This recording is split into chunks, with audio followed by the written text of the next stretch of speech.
les appareils électroniques, il est toujours devant les ordinateurs. Chaque jour qu'il entre ici, c'est comme ça. Aïe, aïe, je vais toujours Eferagan dans la chambre.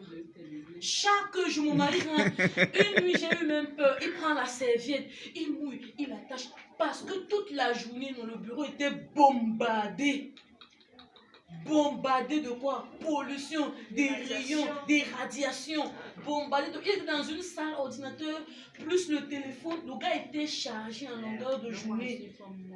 Quand tu rentres comme ça, le cerveau, l'insomnie, tu te décharges. Et c'est comme ça qu'on les appelle des tueurs silencieux. Tu meurs à petit feu. À petit feu. Tu te détruis. Et quand mon mari, moi je suis arrivée un jour à un séminaire, on a parlé de ça. Après le séminaire, nous sommes sortis. Pendant qu'on mangeait, on colorait nos vies. Parce que Sari colore les vies. Colore les vies, yes. Sari colore les vies. Colore your life. Tu vas nous voir, par exemple, après le séminaire, on mange, on mange, on mange. Colore your life. Vous croyez que vous dépensez, c'est l'argent qui ne... Ça n'a rien à voir. Ça ne souffre de rien. De rien, de rien. On mange comme ça, on mange pour notre argent. Est-ce qu'on mange au capital? Non. On mange seulement les retombées. On mange les retombées. Et quand mon mari passait, j'ai dit, viens. J'étais avec elle et puis certains leaders. Il me dit, vous faites quoi ici? Il dit qu'on veut colorer nos vies. On prend le poisson, ça sort 14 000. Il dit, rien que le poisson. Il dit que mon frère vient manger. C'est nous qui t'accueillons. On s'assoit les mains. Pendant qu'on mange, la seule personne qui savait me faire de lunettes, il est parti où? À l'est. À l'est. Quelqu'un veut... C'est l'est. Dès qu'on a parlé de sa rue des lunettes, mon mari a dit, donnez-moi les lunettes. Il a porté les verres. Je vous assure, il est dedans, il est calé avec. Il a dit qu'il ne donne plus, qu'il va seulement souscrire. Le lendemain, il a envoyé l'argent du VIP 3 pour souscrire. La nuit, mon mari doit avoir les lunettes. Je dis que, il est dedans. Je dis, mon mari, tu ne sors plus. Il dit non. Je suis sous traitement. La nuit, il est comme ça.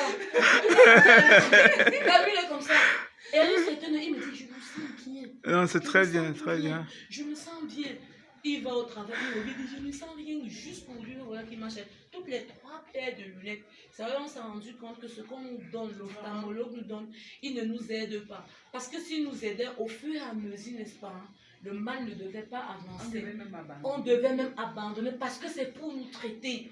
Donc normalement le médecin là pour nous traiter, pour n'est-ce pas fermer le robinet, arrêter n'est-ce pas, comment je peux dire, l'élan de la maladie, pour arrêter en fait ça. Mais on se rend compte qu'il nous accompagne tout doucement vers la gare. C'est pourquoi plus on avance, on change de numéro. Plus on avance, on change de numéro. Moi j'ai vu une maman qui m'a dit, après 6 mois je change de verre. À quoi donc sert l'ophtalmologue? Alors que sa rue ne connaît pas degré 1, degré 2, degré numéro 5. Sa rue se rassure que, n'est-ce pas, il restaure tes cellules, il apporte la vie, il charge, parce que sa rue, c'est la médecine quantique, c'est la cellule. Elle s'occupe de la cellule. Elle considère le corps humain comme un tout. Alors que la médecine contemporaine considère le corps humain comme une voiture à pièces détachées. Dans les cellules et les cellules et les cellules, sa rue te dit, à chaque fois qu'il y a un problème de diabète, ça veut dire qu'il y a un problème, le pancréas ne fonctionne pas bien et sa rue va se rassurer que cette cellule-là, il repart. À sa rue, c'est naturel et c'est basé, c'est tout. Le but de sa rue, c'est de réparer. Normalement, l'hôpital devrait nous aider à réparer nos organes. Et on s'en rend compte que la médecine contemporaine nous détruit. C'est pourquoi on peut voir un enfant, par exemple, de 10 ans avec dialyse à l'hôpital. Pourquoi? Parce qu'ils ont considéré le corps comme une voiture à pièces détachées. Quand tu vas chez le cardiologue, il te donne son remède, il se rassure que ça va traiter son remède, il s'en fout si ça va gâter les reins. C'est pourquoi parfois tu peux prendre un remède du cœur et ça va détruire le foie. Et vice versa. Ça veut dire que est-ce que l'hôpital nous aide vraiment? C'est vrai, ça fait rapidement, mais ça a des dégâts.